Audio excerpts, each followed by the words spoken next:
Our alliance has been shaped by the progress of our shared home in the Asian Pacific, and it's been for decades. Underwriting stability, seeding commerce,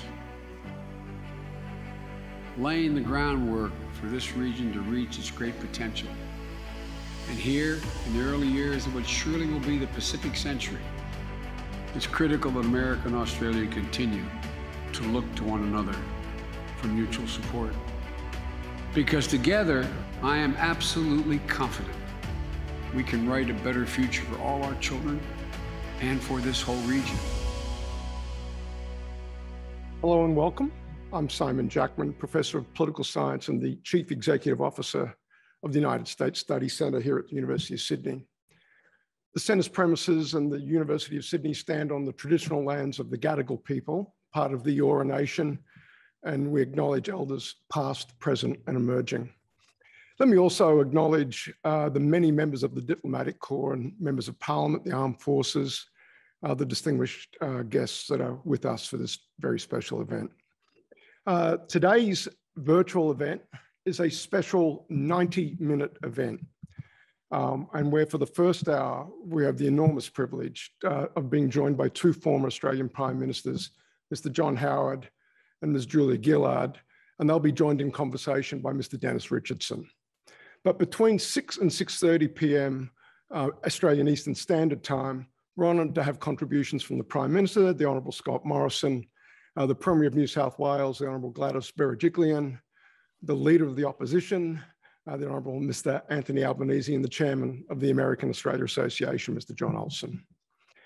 There's a very special surprise in store after those contributions, and so I really do urge you to stick around, stay online with us for the entire 90 minutes. And between that surprise and our distinguished speakers, this is truly one of the more remarkable events we've had the privilege of bringing you here from the United States Study Centre.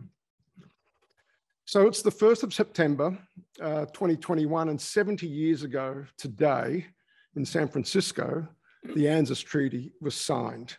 Now, ANZUS binds Australia and the United States as allies, and of course has been a cornerstone of Australian national security ever since. But just as important, at age 70, ANZUS is now seen as a key institution, part of a broad and deep alliance relationship between the two countries. That evolution in the Australia-US alliance, that broadening, that deepening is no accident. It follows changing geostrategic circumstances, and it is also a function of the responsive acts of initiative from both Australian and American leaders and quite creative exercises of strategic imagination by Australian political leaders, policymakers and diplomats, Mr. Howard, Ms. Gillard, and Mr. Richardson prominent among them.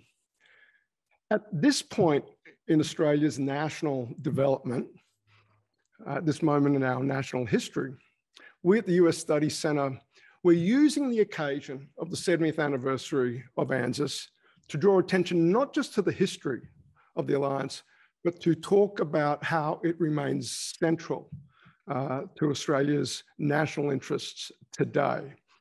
To that end, the United States Study Centre today, this is the first move in what is going to be an ongoing project for us, our so-called Alliance at 70 project, the centerpiece of which is a 220-page, lavishly produced book to which Mr. Howard, Ms. Gillard, Mr. Richardson have contributed. President George W. Bush contributing from the American side. We'll have more to show you about the book later on, but an enormously exciting initiative for us here at the US Study Centre. And why? Because it's not just the history of the alliance that matters, it's how we are today building on that history to position Australia for the serious challenges that lie ahead of us. The point of celebrating the 70 years of the alliance is not, as Dennis Richardson once told me, to mire the alliance in sentimentality or nostalgia, but to show how those deep channels of trust and cooperation that have been fostered over those 70 years position Australia so strongly for the challenges that lie ahead of us. Quite frankly, it's my view at least that our alliance with the United States is perhaps Australia's single most important strategic asset as we face the challenges ahead. I'm going to hand over to Dennis Richardson now to lead us with a conversation with Prime Ministers Howard and Prime Ministers Gillard. Of course, Prime Minister Howard joining us from his residence here in Sydney, Australia's 25th Prime Minister, serving as Prime Minister of Australia from 1996 to 2007. Of course, a long career in the Australian Parliament prior to becoming Prime Minister in 1996. And Ms. Gillard, Australia's 27th Prime Minister, serving in that role from 2010 to 2013. Between them, our two distinguished guests are 14 years in the biggest seat in Australian politics and Australian national leadership. We're enormously honoured to have their expertise with us, and between them both presiding over incredibly important moments of that alliance evolution I referred to. Dennis Richardson, one of Australia's most distinguished and longest serving civil servants, but in that career occupying key roles with carriage of Australia's relationship with the United States, ambassador to the United States, Director General of ASIO, Secretary of DFAT, and his last big role in government, Secretary of the Australian Department of Defence, and of course, a board member at one point of the United States Study Centre. We are so excited to have you all with us. Dennis, over to you. Thank you, Simon. Look, I will be very, very brief. I've essentially been a bag carrier all my life. The Prime Minister Howard and Prime Minister Gillard have been central to the alliance. Prime Minister Howard's decision following 9/11 to enact for the first time ANZUS. Prime Minister Gillard's decision in 2011 to invite US Marines to rotate through Australia and also to give further access to the US Air Force. Very, very important decision strategically. And 10 years later, that's a decision that looks very far-sighted. So I think I think we should open up by just asking a very open-ended question to both Prime Minister Howard and to Prime Minister Gillard. 70 years down the track from 1951, how do you both reflect on the alliance? Well, Dennis, ladies and gentlemen, can I just start by complimenting the Study Centre, you, Simon, and Mark Bailey on organising this wonderful webinar. I was 12 years of age when the ANZUS Pact was signed in 1951, and I remember it. I was starting to follow politics fairly closely at that stage.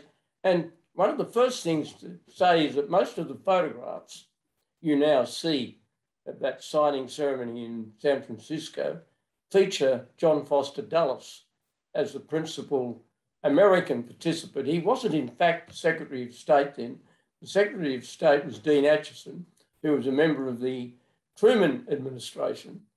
And that is very significant because one of the features of the Australian-American alliance is that it has consistently, not always, crossed party lines. When the ANZUS Treaty was signed, the Menzies government was in power, and it's fair to say that Percy Spender, who was then the Minister for External Affairs, as it was then called, was a driving force in achieving this very important partnership. But through, of course, the 50s and 60s, under 1972, you had coalition governments, and during some of the most difficult phases for the alliance, you had this cross between a nominally centre-right administration and nominally centre-left. And I think it's an important feature because I often said that the relationship between our two countries transcends personalities. It doesn't really matter who is in the lodge or in the White House. There's a special bond. I thought at the time, and my view hasn't really altered, that it seemed the most natural thing in the world. In the early 1950s, of course, I was less than 10 years after the end of World War II, and the sense of gratitude of the United States for her major role in the defence of Australia was still very strong with the Australian people. And it was only, less than 2 years after the communist takeover in Beijing, Mao Zedong had come to power, we had been fighting alongside each other in Korea. We entered the Korean War along with the British and others, beside the Americans under the United Nations flag in 1950. So it seemed the most natural thing in the world, and it did provide a sense of stability and security.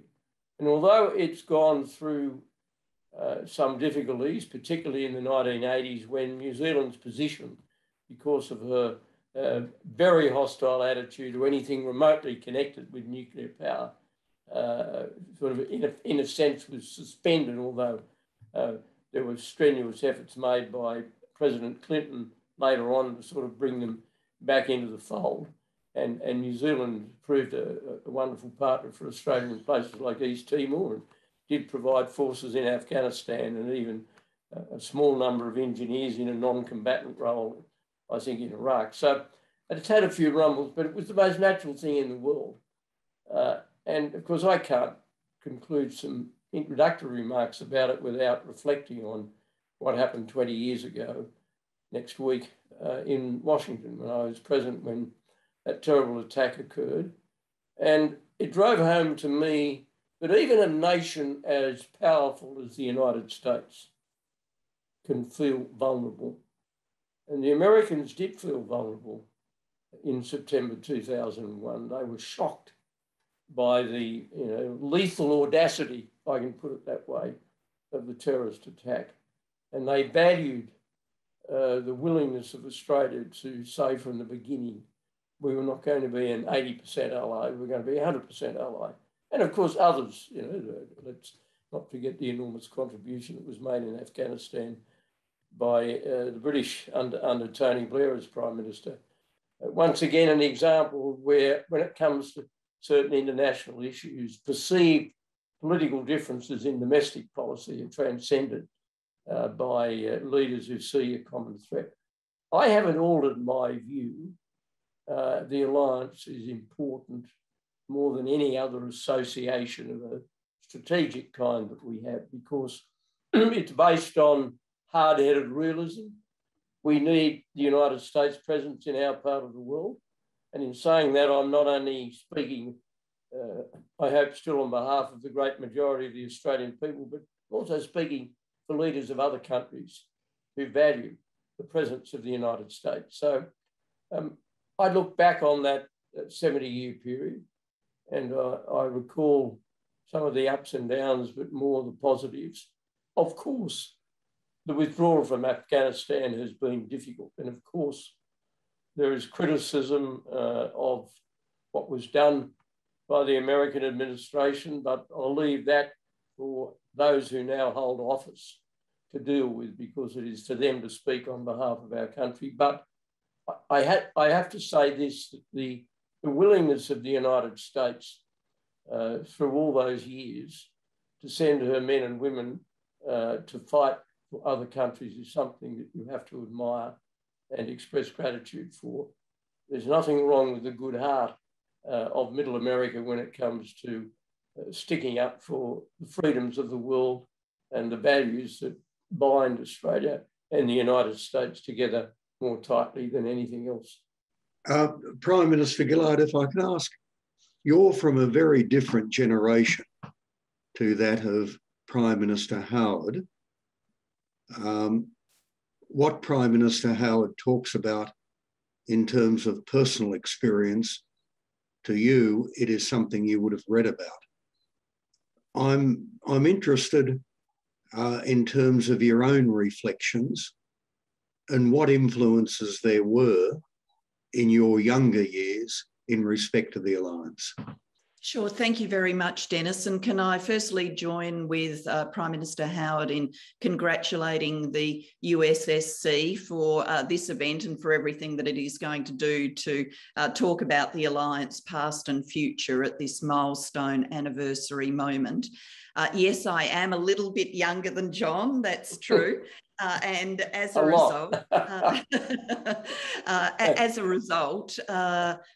the politics of my young youth was the politics of Vietnam. I was, a late primary school student when Gough Whitlam came to power, and obviously the years in the lead up to Whitlam coming to power had turned around Vietnam. And even when I moved into the student movement all those years later, I first became involved in the student movement in 1980. The memories of the youth mobilisation around Vietnam were the sort of dominant narrative of the student movement. So yes, it's true to say that I cut my political teeth in an environment where there was a great deal of scepticism about the United States, the alliance, because it was reflective of the fault lines in Australian society and indeed in the US itself as to whether or not the US should have fought in Vietnam and the impact of conscription on younger people. As I moved from that period into more and more active Labor Party politics and ultimately into Parliament itself, the more I studied, the more I learned, the more I would come to echo John's words that this is a natural fit for Australia, a vital and a natural fit. And whilst that doesn't mean that there are no moments of trouble in the alliance, no differences of views either between us and the United States or within our countries between segments of the population about what to do next, that this is a vital and enduring friendship for Australia and how we conceive of ourselves as a nation in our region of the world and more generally. I mean, I had the very special privilege when I was Prime Minister of being in Washington and celebrating the 60th anniversary of the alliance. And the two memories that stay with me very strongly from there, and I have a range of them, but one memory is John McCain taking me to his private office and showing me the photographs on his wall, and also on his wall he had a framed letter when he was a prisoner of war. An offer was made by his captors to release him as an act of deference to his father, who was, of course, very senior in the US military. And his father wrote and rejected that offer because he couldn't be seen to have an act of favouritism for his son. And I think that is a reminder that the alliance stands in war and peace. And when we talk about war, we're talking about human sacrifice in a very visceral sense, the loss of life, the wounds that come, and experiences like John McCain's, who was imprisoned for years and regularly tortured. And the other moment that stays with me is visiting with President Obama. We went to a school. And in line with presidential security arrangements, no one ever tells anybody that the president's coming. And so there was a motor mechanics class of predominantly African-American young men that had been hustled out of the way and put in a room to watch a video rather than having their motor mechanics class. So I and the president could walk into the building that way. And as we exited, a staff member informed President Obama of this, and he, unannounced, walked into this room of African-American young men. And as you would imagine, they just went completely mad. And I'll never forget the wonder on their face that President Obama was there in front of them. And that reinforced in me that this is an alliance of shared values and hope for the future. I think one thing that always binds us is that we are nations who truly believe that by human action, we can create a better future for the next generation and the generation after that and the generation after that. So sacrifice and hope in equal measure, I think, are the fuel of the alliance. And I hope that we can discuss that today and that they are big themes for what the Centre does in the months ahead. I'm really intrigued with this because of the prime ministers with whom I carried bags for, I found both Prime Minister Howard and Prime Minister Gillard, in my own personal view, to be the closest in temperament and approach when it came to big foreign policy issues. And it's always intrigued me because very different generations, very different sides of the political fence. In fact, I suspect there'd be very little beyond national security that you might agree on, which is perfectly reasonable. And I'm just intrigued, where along the road, where along your journey, did you both start to seriously think about Australia and the world? Because if I go back to both of your maiden speeches to Parliament, there's very little about Australia and the world. Both of you became Prime Ministers without foreign policy being a big thing. Prime Minister Howard did talk about, in the 96 election, giving more emphasis to the traditional partners, but I always thought that was more politics than policy. Prime Minister Gillard got into strife wrongly, in my view, in Brussels in 2010 for daring to say that her first love was education, not foreign policy. So where along that road or was it when you became Prime Minister, you're two people who have sat in that chair? No one else but Prime Ministers sit in that chair. And to what extent did the weight of the office have a bearing on your view of Australia and the world? And Prime Minister Gillard, you perhaps might kick off with the answer to that first. Thanks, Dennis. And I suspect from time to time I subjected you to the indignity of holding a handbag. So my apologies for that. John would not have done that to you. Look, my early experiences in the student movement, in many ways, we were trying to downplay foreign policy. The student movement had almost destroyed itself over divisions about Israel and Palestine. And we deliberately said, if we are going to survive as a student movement, we've got to knuckle down and talk about the things and do the things that students want their student union to do. So it's got to be about education quality and student allowances and student housing and student welfare and those sorts of things. That doesn't mean that there wasn't any politics in the student movement. Internationally, the student movement was divided in a Cold War sense between the international organisation that the Soviet Union supported and the international organisation that the US supported.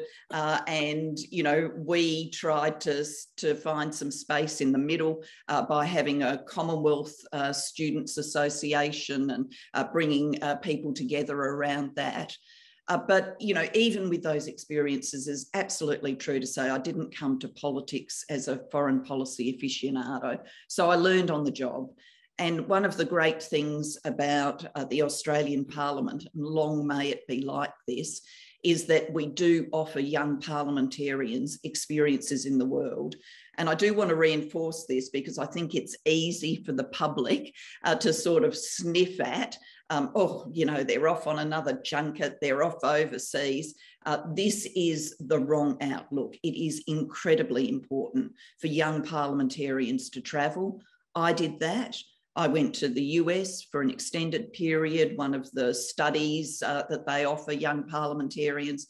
I went to China leading a parliamentary delegation. I went to other places in the world, and that helps turn your book learning, which of course I was doing, into a more contemporary and nuanced understanding. And then as you work your way up the political hierarchy, the more exposed you are to these issues, the more thoughtful you've got to be about them. But of course, all of that helps you get ready, but there's still that moment when you are sworn in and the weight comes on your shoulders. And no one, I think, can understand or describe that moment except someone who's lived through it. You've had some ability to brace for the weight, but you've got to learn to carry the weight. And that for me was about seeking out good counsel, being open to ideas, being as thoughtful and measured as possible to try and get judgment calls right. And ultimately, then you've just got to live with the judgment calls you've made and leave it to the historians to puzzle through whether you got them right or wrong. And Prime Minister Howard? Dennis, let me tell you a well-kept secret. That is that when I was chosen as the Liberal candidate for Bennelong in 1973 and subsequently elected to Parliament in May of 1974, my principal interest was foreign affairs and defence. And I can remember making comments to the media after I was pre-selected on debating the recognition of what we still call Red China, and because this wasn't long after the Whitlam visit breakthrough, and of course the famous Nixon Goes to China initiative. But it so conspired that when I became a minister at the beginning of the Fraser government's time in office, the then Prime Minister, Malcolm Fraser, was very, very generous to me and made me a junior minister for business and consumer affairs. And it began a long involvement with economic portfolios. And just 3 years later, in rather unexpected circumstances, I became Treasurer and I remained in that position. So it really wasn't until I got into opposition in 1983 that I was able, as Deputy Leader, to start talking a little bit about foreign affairs. And I had to be a bit careful because my leader at the time was a former Foreign Minister, Andrew Peacock. He knew a lot more about foreign affairs than I did.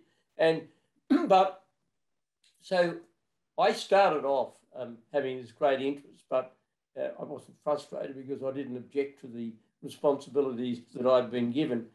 But I share Julie's view that until you actually get there, the full weight of it doesn't strike you. In that context, I've never forgotten a night it was in 1999. It was on the eve of our deployment to East Timor. And I can recall Jeanette and I went to Townsville to see off some of the troops. We had a meal with some of them in the mess and chatted to them, and they were to leave early the following morning. And I can recall walking out in that very warm Townsville evening, most of them are very warm in Townsville, and walking past this group of NCOs talking to their men and thinking to myself, gee, what's going to happen to these fellas? And because at that time, we didn't know. This was the first military deployment that could expose our troops to fire since, I think, Vietnam. I mean, we'd been part of some peacekeeping operations where it wasn't believed that hostilities were going to take place. And I thought, I remember thinking to myself, gee, what have I done? And I kept that obviously to myself because I didn't really have any doubts it was the right thing. But until that actually happens, and in the end, to use Harry Truman's expression, the buck does stop with you, the Prime Minister. He goes, it's all very well, you go around the cabinet and they all say yes, but at the end of the day, you say, no, I've changed my mind, we're not going to dispatch our troops.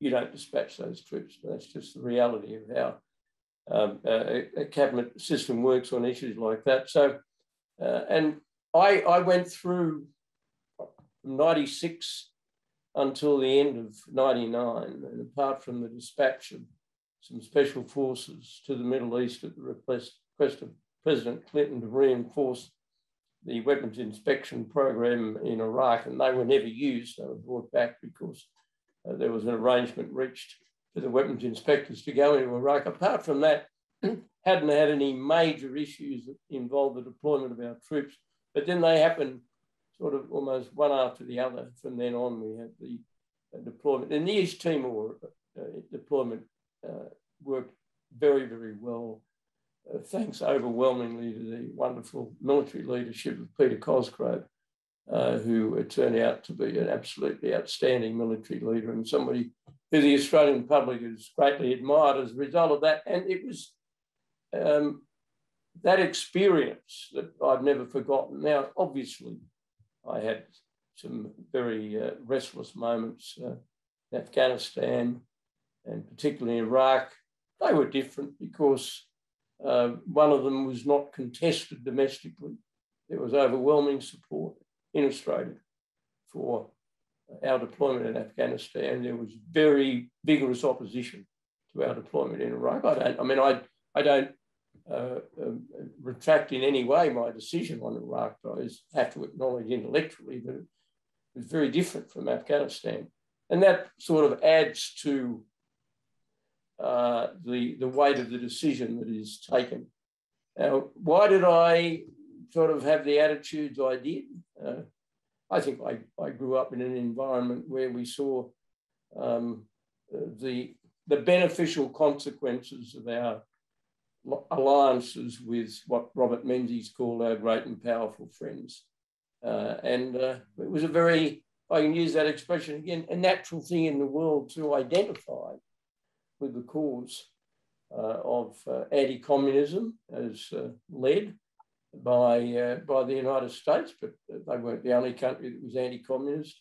I saw the extraordinary benefits of American military power as far as Australia was concerned. I understood the importance of fighting in Korea. I thought it was an open and shut case. It was an invading army that rolled across the border. And in that sense, it was different from the conflict in Vietnam, although I supported the decision and argued for it in many forums, but it was had a different history and a bit different background. I never doubted the validity, if I can put it that way, the wisdom of the alliance between Australia and the United States. I don't think anybody who studies the history of the world and the ideological conflicts that surrounded the Cold War could do otherwise than believe in that alliance. And in the end, of course, more than anything, the Soviet Union collapsed and world communism collapsed because it decayed from within, and part of that decay was caused by its inability to counteract the military and economic power of the United States. So I found myself comfortable with the character of the alliance. I doesn't mean that I haven't been critical about some aspects of it, and probably will be in the future, but the fundamental merit of it as far as Australia's security position is concerned, it can't seriously be disputed. And the fundamental goodwill of Americans towards Australia shouldn't be disputed. And I found that across the political divide. I found it from President Clinton. President Clinton and I, although we came from different ends of the political spectrum, he was very much a Democrat centrist when it comes to foreign policy. There weren't any real differences. And of course, I made no secret of the very close friendship I developed with George Bush. But I found Bill Clinton understanding and comprehending of the alliance. And he, initially when we were talking about East Timor, he said, John, I can't provide you with any ground forces. You've got to understand how hollowed out our military is. We took the peace dividend, and whether that was totally... Prime Minister, could I just ask on that? Did it surprise you how hard you had to work to get US involvement in East Timor? I think, Dennis, there were two stages to it. The first stage was, yes, I was quite disappointed. I remember when I rang him and asked him whether they would be willing to provide any ground forces, and he explained to me why he wouldn't. I was quite disappointed, and I think I probably said in the conversation, well, gee, we've sort of been there for you, but then not long after that, Alexander Downer did an interview on CNN in which he was very critical of the American refusal. And Madeleine Albright rang Alexander up, he was Alexander's opposite number in the Clinton administration, and said, that was pretty tough, Alexander. And he said, well, why? I meant it. And so I think they must have, Madeleine Albright and Bill Clinton must have put their heads together, and they decided that they'd probably let us down. And from then on, he, short of reversing his refusal to provide any ground force, they worked very hard to help us.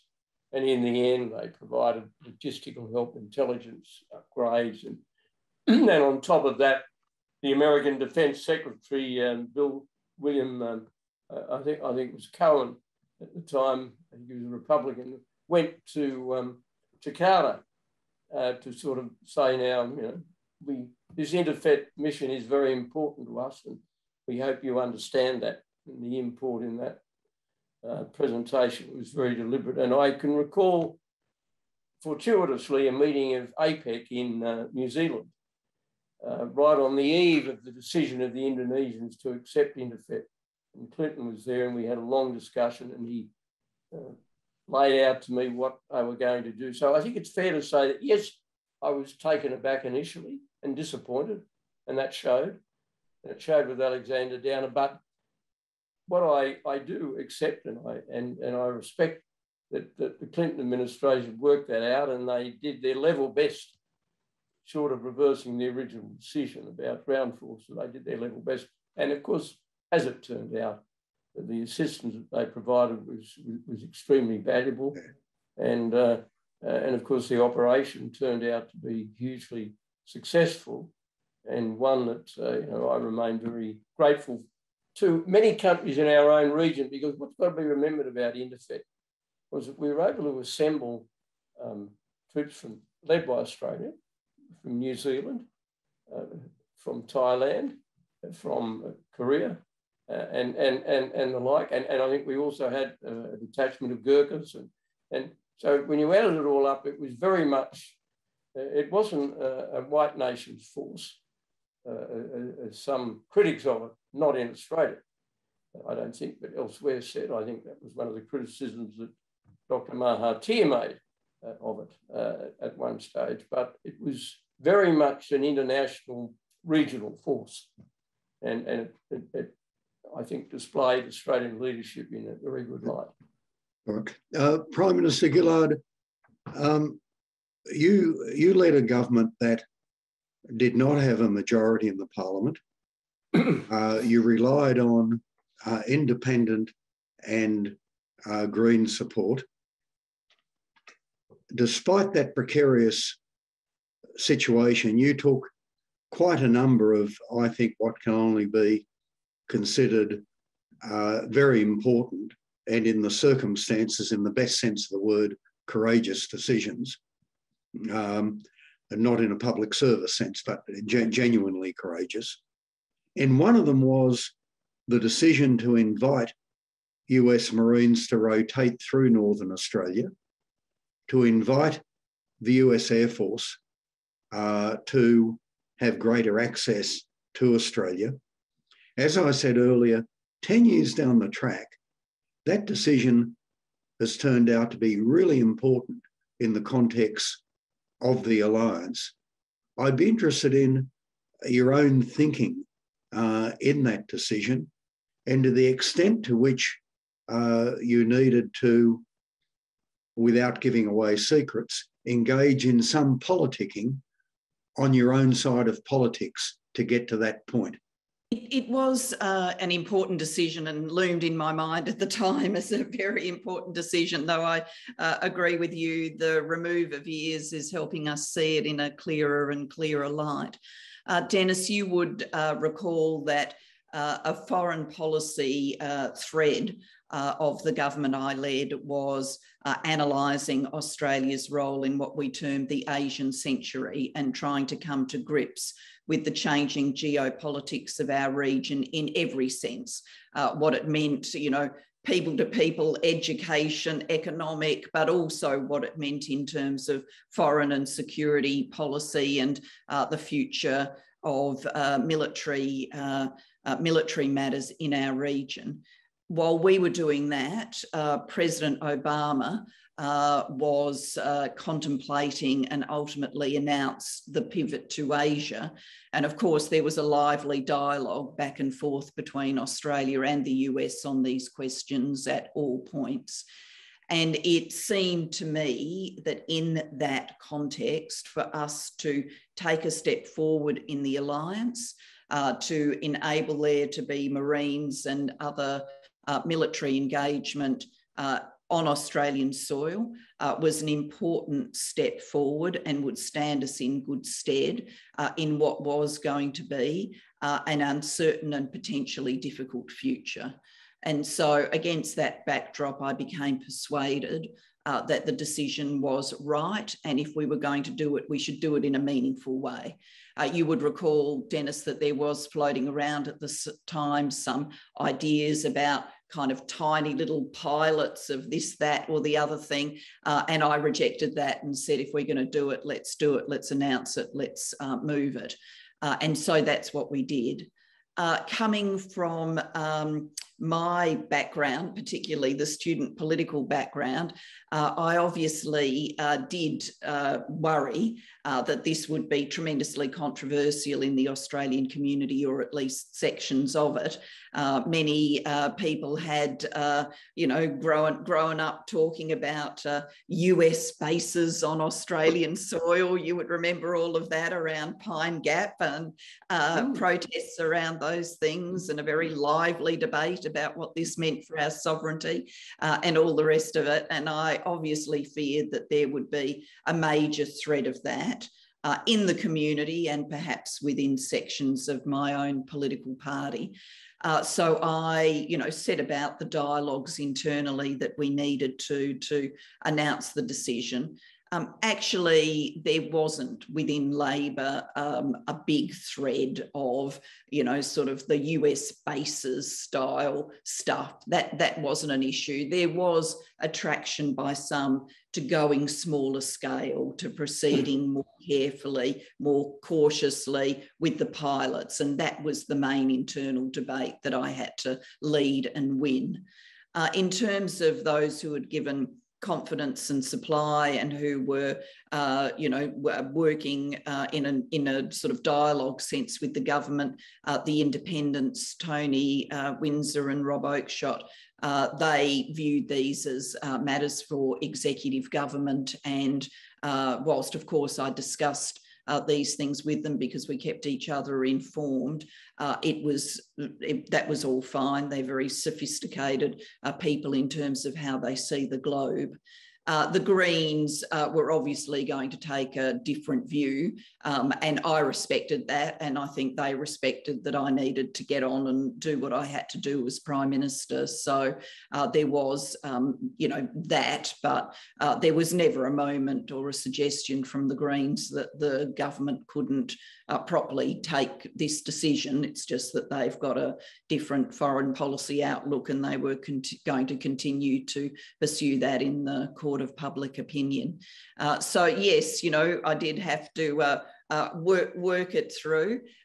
We were joking before we came on air that one of the things about being Prime Minister, John and I were joking, is you can always say, I've been through worse, in terms of your contemporary lived experience. I've been through worse.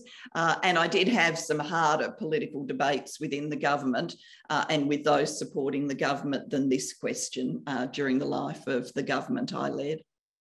Thank you, Prime Minister. Last question to you both before handing back to Simon to take questions from the viewership, over 1,000 people, in fact, watching this. I'd be interested if you could both reflect on where the alliance might go. What are the contemporary challenges, and where do you see it moving?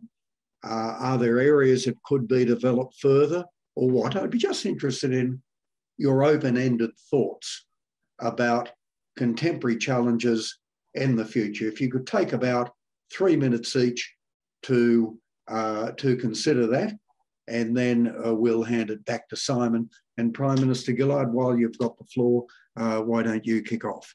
Certainly, and I'll do my best to be as quick as possible, which probably won't do service to each of the issues, but clearly there is a need for deep reflection by us, by the US, and by many around the world, given the circumstances in Afghanistan.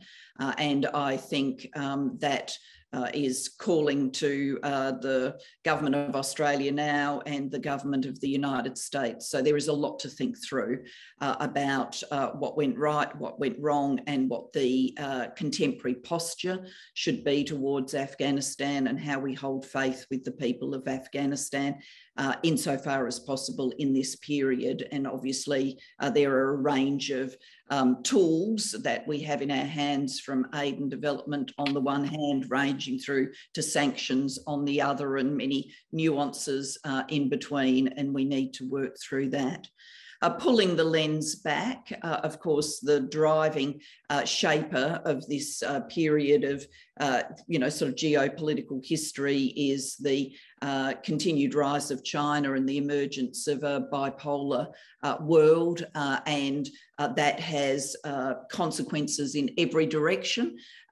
It has huge consequences for Australia, given where we are in the geography of the world, and continuing to work that through as Australia, and in dialogue with the US, and of course in dialogue with China, is going to be a huge shaper of the future. I do think in this moment of human history, whilst we haven't worked the alliance fundamentally around these kinds of questions in many ways, the challenge of climate change is a challenge in every sense. It is also a security challenge, likely to lead to major and unregulated movements of people, including in our region of the world. So collaboration and cooperation on that looms large. And given the period we've continuing to live through, and I'm very aware that many of the people who are online are living in stringent lockdowns as Australia still grapples with COVID, what we need to do in terms of health and future pandemic preparedness. There are many lessons to learn from this period, and they can only be learned by us working together with the US, but with the world generally.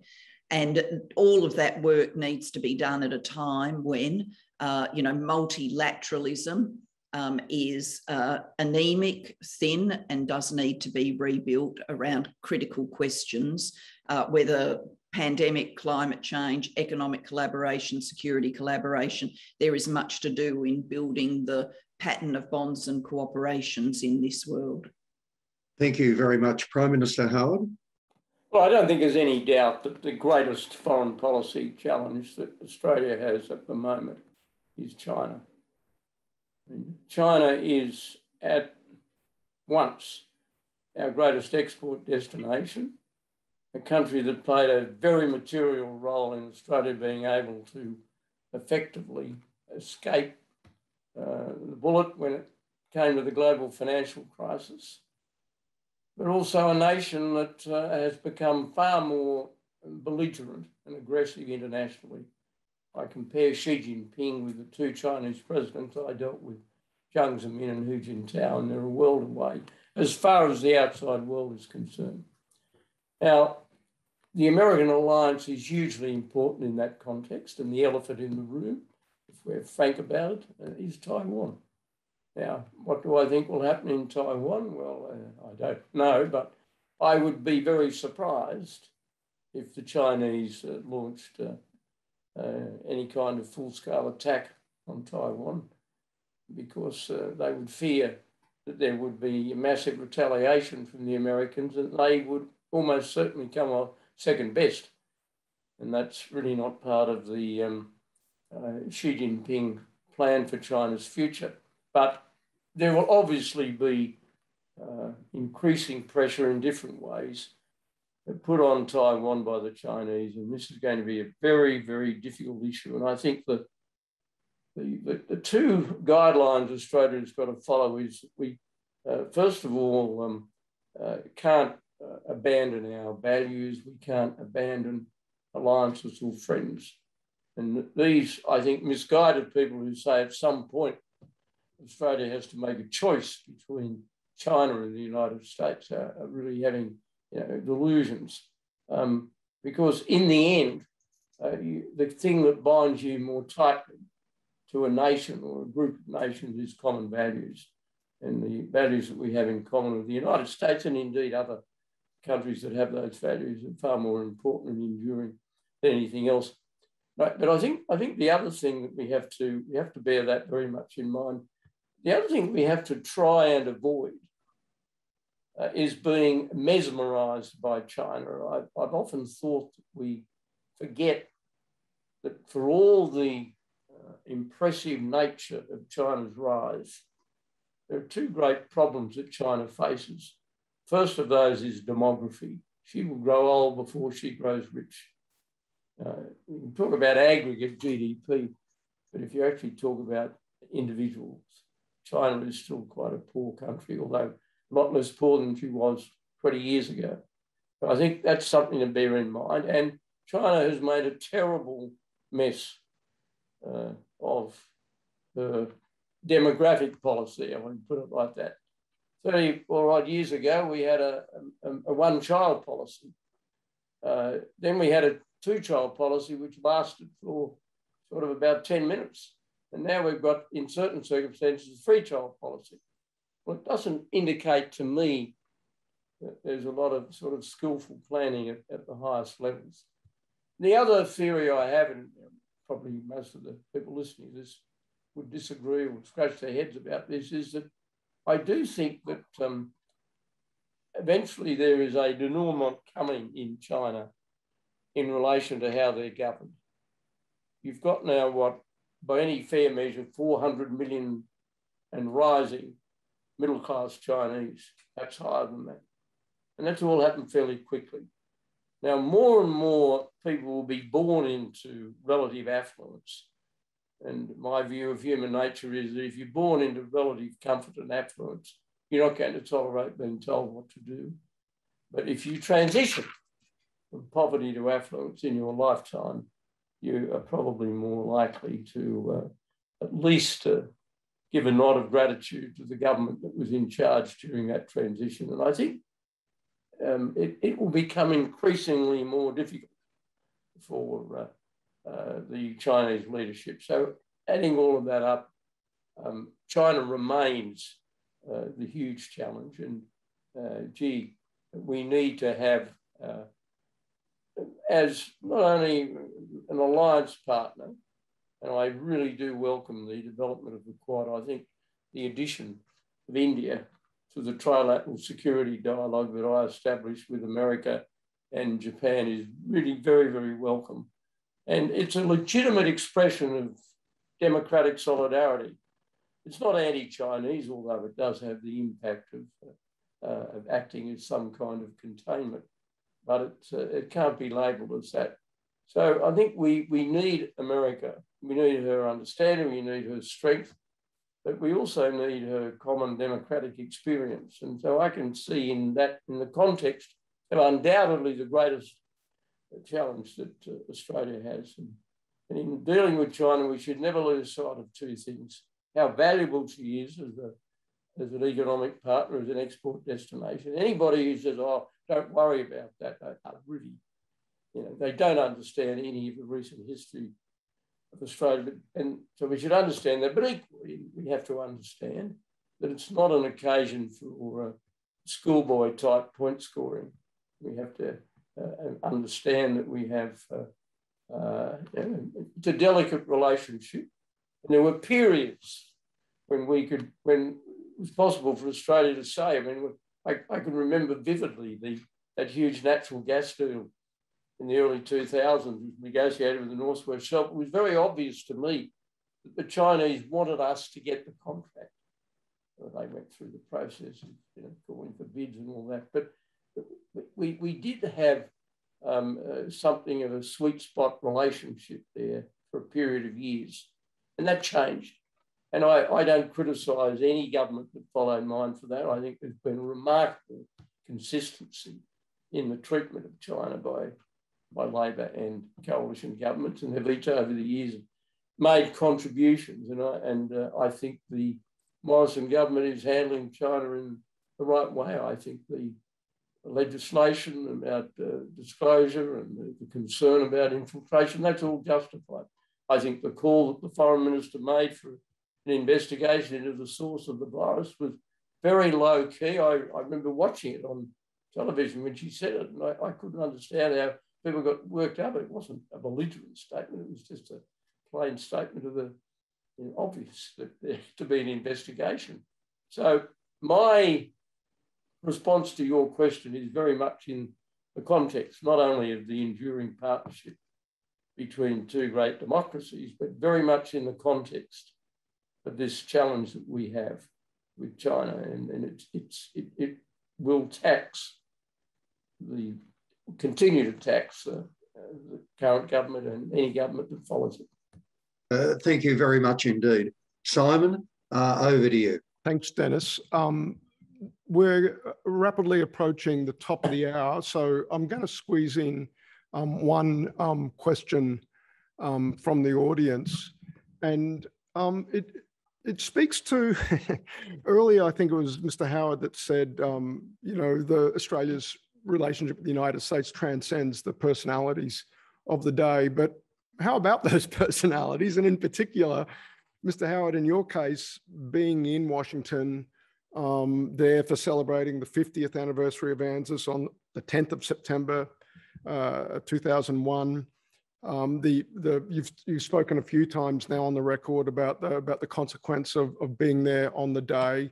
The world saw, Australia certainly saw, the closeness of your relationship with President George W. Bush over time. And for Prime Minister Gillard, the evident warmth between yourself and Barack Obama, and in our Alliance at 70 book, there's a wonderful moment where Barack Obama reveals, in fact, he is well and truly a left-hander as he hand passes a footy to you across the Oval Office.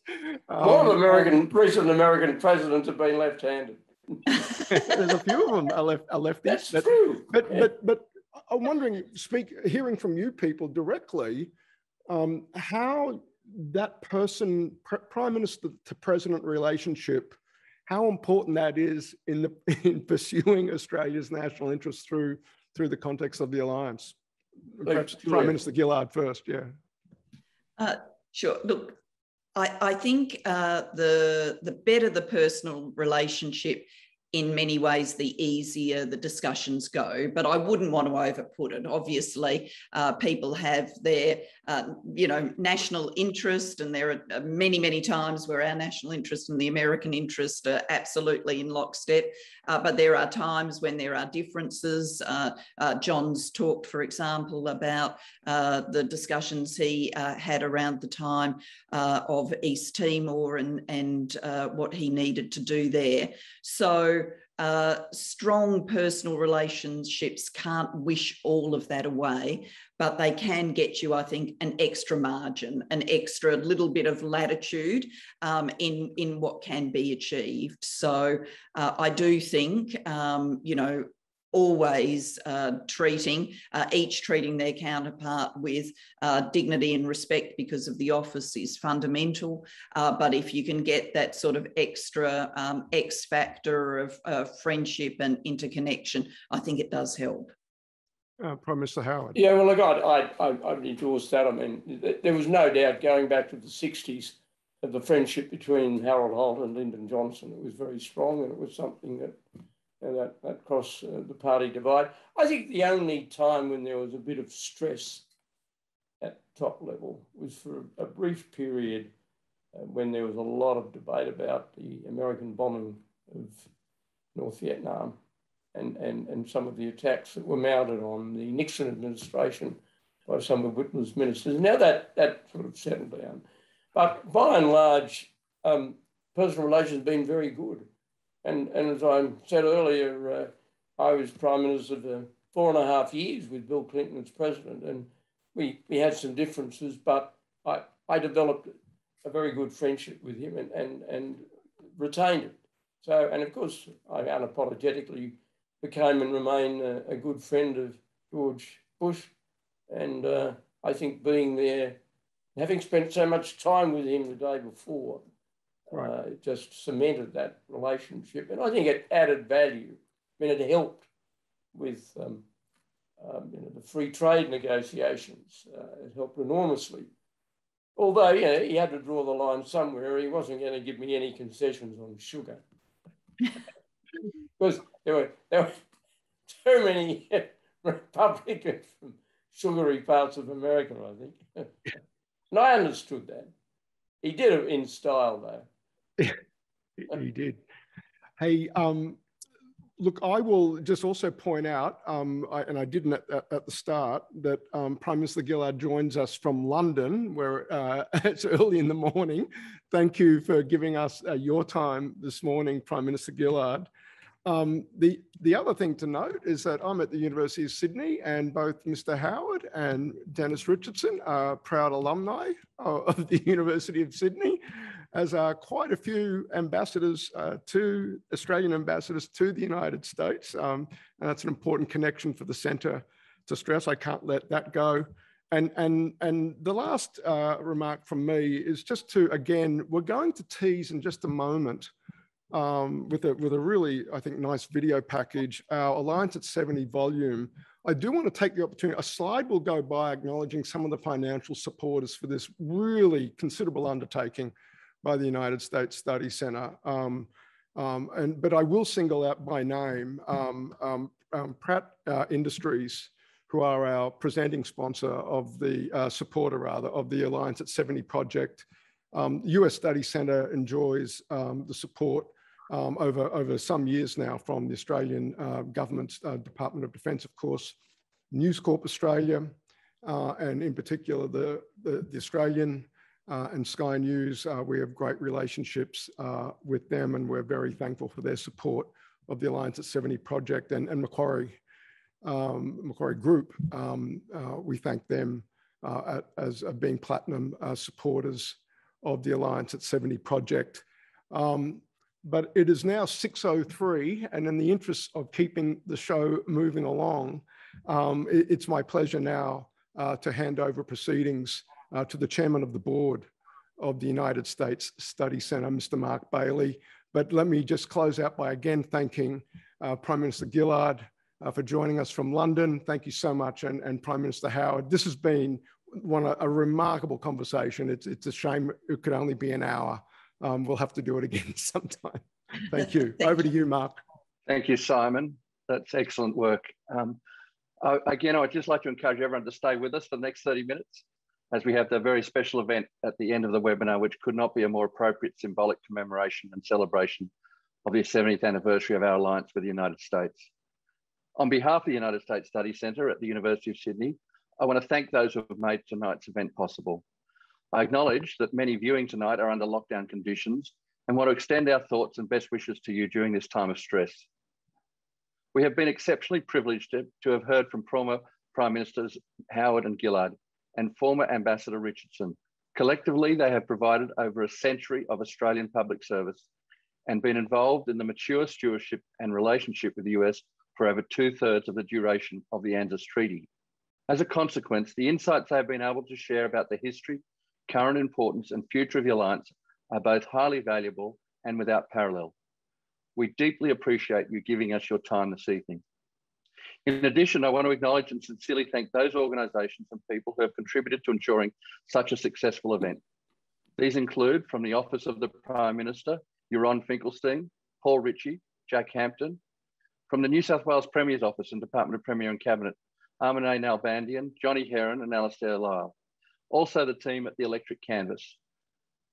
Lastly, and by no means least, the exceptional team at the United States Study Centre, working under Simon's direction, who have gone above and beyond in producing such a high quality event, including Edward Parmesano, Mari Koch, Janine Pinto, Susan Beale, Michael Bodie, and Bruce Walpy. Thank you all for your tireless efforts in bringing this complex event from concept to reality in such a short time frame. The board of the US Study Centre has provided unequivocal support for the project and provided practical assistance in a variety of ways.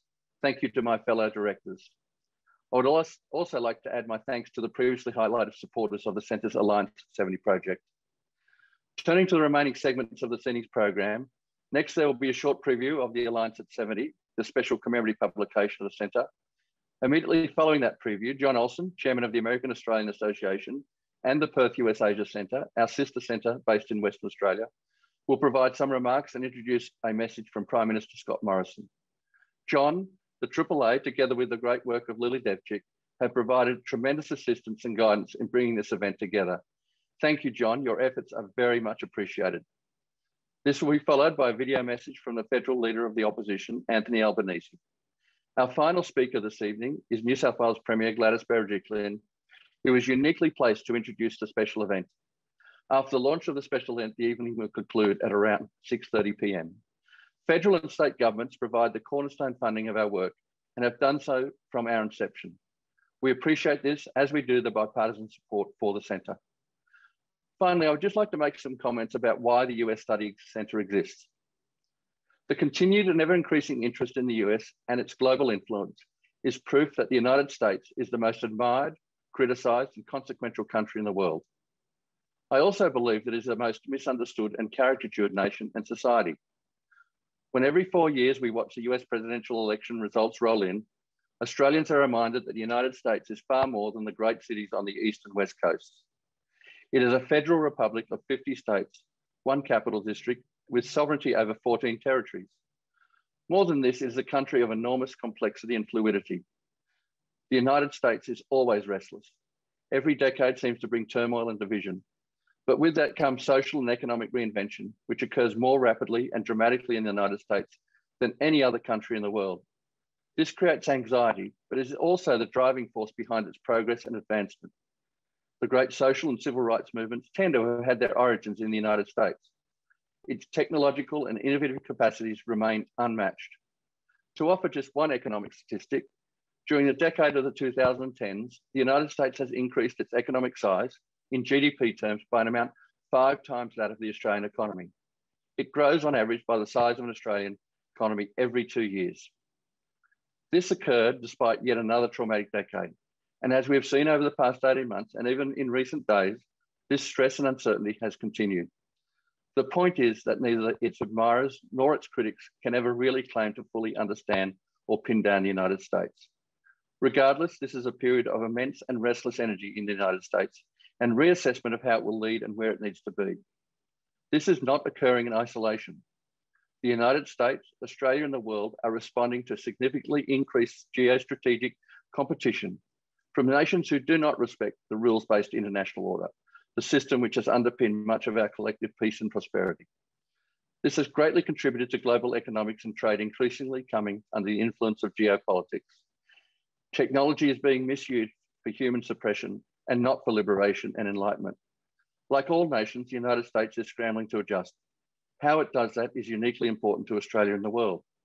The US Studies Centre's mission is to offer insightful, original and measured analysis of the United States and where it is heading, its society, its economy, its place in the world, and the impact of these for Australia and the world.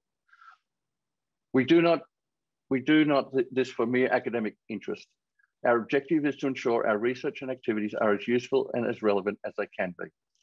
This is because the United States remains the indispensable and enduring superpower for Australia and the region. Without it, there is no strategic, economic or diplomatic balance in our region.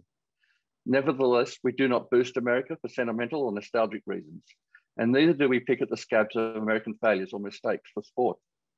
We are not sentimental or nostalgic about the alliance, and we understand it as a living document relationship. We unashamedly champion the importance of the alliance, and our mission is to suggest ways to ensure the relationship evolves, continues to strengthen, and can adapt to the needs and challenges of our time. We study the United States not because we must and we have to. We study it because we can and we want to. Thank you, and please enjoy the remainder of the evening.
It is indisputable fact that the early years of this century was defined by the terrorist attacks on the United States.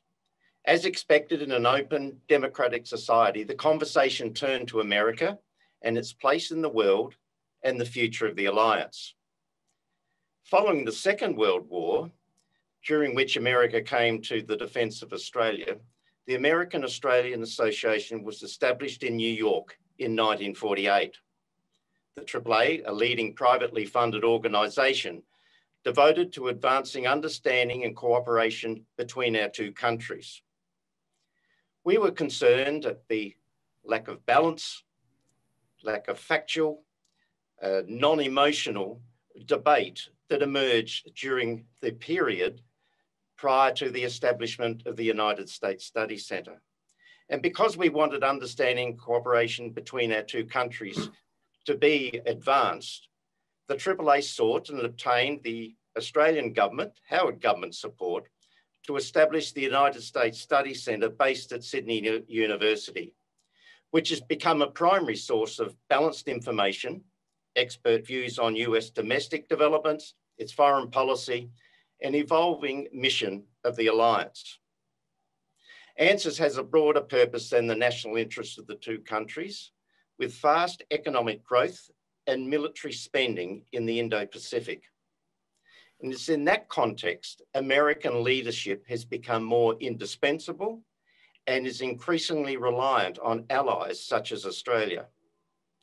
Therefore, AAA was again instrumental in initiating the establishment of the Perth US Asia Centre with the support of the Gillard government at the University of Western Australia to provide expert opinion and think tank attributes on strategic and economic issues between countries in the Indo-Pacific region.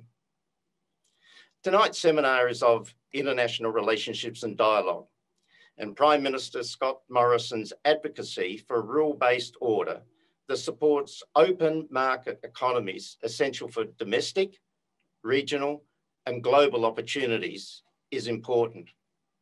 His personal attendance and participation in multilateral fora, such as the Quad, G7+, East Asia Summit, and OECD, is crucial for a free and open Indo-Pacific. Further, advocacy on a global stage elevates Australia's standing, as did both Prime Minister Howard and Gillard. Relationships in the region are important and remain crucial for our security. Debt diplomacy is a regional risk.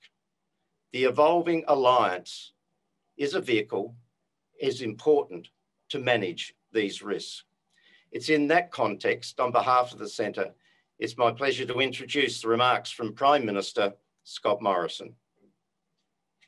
It is great to be with my friends at the US Study Centre as we celebrate the 70th anniversary of the ANZUS Alliance. 70 years ago today, after some amazing work by Sir Percy Spender, in the harbour city of San Francisco, with the Golden Gate before them and the blue Pacific beyond, an earlier generation of Australians and Americans pledged themselves to one another. Sir Robert Menzies, our Prime Minister at the time, said, "Our peoples are warmed by the same inner fires." It is true to this day. And so it seems appropriate, I think, that we acknowledge this anniversary in the great harbour city, my home city of Sydney, the home of Fleet Based East, our own great bridge, of course, the Sydney Opera House, that will light up honouring that wonderful friendship between our two peoples. And I thank Premier Berejiklian and the US Study Centre and the Australian American Federation for making this possible. The alliance is the bedrock of Australia's security, and it has been that way under 14 presidents and 14 prime ministers. I understand that tonight we are being joined by the Honourable John Howard and the Honourable Julia Gillard. They know, as any Prime Minister does, and they can testify that the alliance is part of a shared national endeavour, essential to our interests and security, and I want to acknowledge their great contribution to that alliance during their Prime Ministerships. President Johnson once said that Australia and the United States would stand together in sunshine and in sorrow. And we've seen that through our long friendship. For more than a century, we've fought and stood side by side in every major conflict, from the Western Front to the Middle East, from the waters of the Coral Sea to the snows of Korea. We've seen it very recently in the tragic events in Kabul. And I want to honour again the 13 American soldiers killed last week and our Afghan friends and mourn their terrible loss. This was an evil attack on the innocent and the brave. Troops murdered as they provided a path, protected a path to freedom for so many others. On this occasion, we honour all who have served under our flags and call to mind those who especially made the ultimate sacrifice under those flags. 20 years ago, this month, after the events of 9/11, Prime Minister John Howard invoked the ANZUS Treaty for the first and only time, declaring, if our debt to the United States in the darkest days of World War II means anything, if the comradeship, the friendship and the common bonds of democracy and a belief in liberty and fraternity and justice mean anything, it means that the ANZUS Treaty now applies. Well said, John. 20 years on, our common values are undimmed. In a time of great strategic uncertainty, our alliance is stronger and more valuable than ever. The global COVID-19 pandemic continues to rage with tragic consequences for millions. At the same time, we confront our most challenging strategic environment in our region in decades. The alliance is a choice we make about how best to pursue our security interests. And in a world after a pandemic, we seek an Indo-Pacific together that's free of coercion, that's open, that's stable, that's secure and prosperous, not just for ourselves, but our friends and our neighbours who also value their sovereignty and their freedom. It's true, friends, we have many challenges ahead together. But on this anniversary, let us pause. But also let us mark and celebrate what we've achieved. Let us importantly honour the sacrifices that so many have made and that we have shared. And let us rededicate ourselves to being that shining city on a hill that we both seek. It is a great privilege to join in marking this 70th anniversary. We may look to the United States, but we never leave it to the United States. And that's what ANZUS is all about. Sharing that burden together, sharing that vision together, sharing that hope and support for a world that favours freedom. Thank you to our great friends in the United States. We continue the journey together, and good night. Can I begin by acknowledging the presence today of former Prime Ministers John Howard and Julia Gillard and pay tribute to their support for strengthening the alliance. The 70th anniversary of the ANZUS Treaty is a great opportunity to commemorate our shared history. More importantly, it is a chance to look forward to how our relationship will serve our respective futures in an increasingly challenging world. It comes as attention is focused on what conclusions can be drawn from the 20-year war in Afghanistan. Such reflection is natural, but it is important to recognise that the Australia-US relationship and the ANZUS Treaty at its centre has seen incredible change and endured. More immediately, without our American allies' efforts to evacuate thousands of Australians and visa holders in the past weeks would have just been wishful thinking. US leadership in Kabul came at a great cost. 13 service men and women lost their lives as they sought to help others. We mourn alongside our US friends. ANZUS began during the emergence of the Cold War. Geopolitical imperatives have not gone away, but the forms of cooperation underpinning our response to them have evolved. During this event, you have undoubtedly already heard of the achievements of previous governments in developing that cooperation.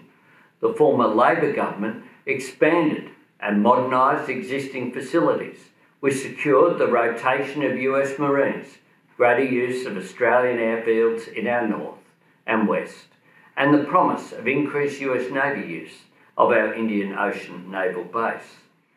A further manifestation of how our alliance relationship needs to keep evolving is climate change. We know the risks that climate bears on our security. We have vividly seen its impact on ADF operations already, whether responding to the 2019-20 bushfire crisis or humanitarian assistance missions such as Operation Fiji Assist. Australia's own action on climate change will therefore shape the capacity of our interests to prosper in partnership with our neighbours and our US ally. Upon coming to office, I will make comprehensive US-Australia cooperation on climate change a hallmark of the alliance going forward. The US remains our key capital investor and at the foundation of our shared economic prosperity is the global rules-based order. Labor welcomes the return of American leadership in that order under President Biden. The US and Australia have worked closely as allies in building and strengthening these rules of the road. The challenges we face demand we be even more ambitious about what we do together and with our mutual friends across the region. Recent visits by Vice President Harris and Defence Secretary Austin to Southeast Asia are welcome first moves in a US step up in this strategically important region. We hope to see this grow rapidly. We have an opportunity and the responsibility to work closely with the new administration as it develops its strategy towards the Indo-Pacific. Australia's partnerships and our leadership in the region is a value add-in that we bring to the alliance. Our alliance has served us well for 70 years. It's an alliance based upon our shared values and our shared way in which we see the world. And I look forward to seeing it strengthened in the years ahead. 70 years ago today, on the 1st of September 1951, the ANZUS Treaty was signed in San Francisco to signify an alliance between nations based on a set of core and common values. This was the first major international treaty Australia entered, independent of the British government, a shared pledge to ensure peace and stability in the Pacific region. ANZUS remains at the heart of one of Australia's most important and vibrant bilateral relationships. It is a formal expression of a strong working alliance based on shared values, a close congruence of strategic interests, and a history of cooperation. Australia is also home to a proud diaspora of Americans who work to further strengthen the relationship between our two great nations. We all have much to celebrate on this important anniversary. Our deep friendship with the people of the United States is based on a long and shared history and a reinforcement of the values that unite Australians and Americans, values of democracy, freedom and the rule of law, and a belief in free enterprise, entrepreneurship and innovation. It gives me great pleasure today to ensure the lighting of the sails of the Sydney Opera House to mark this significant milestone in our enduring ANZUS alliance. We look forward to the continued growth of the ANZUS relationship and the continued prosperity of the wider Pacific region.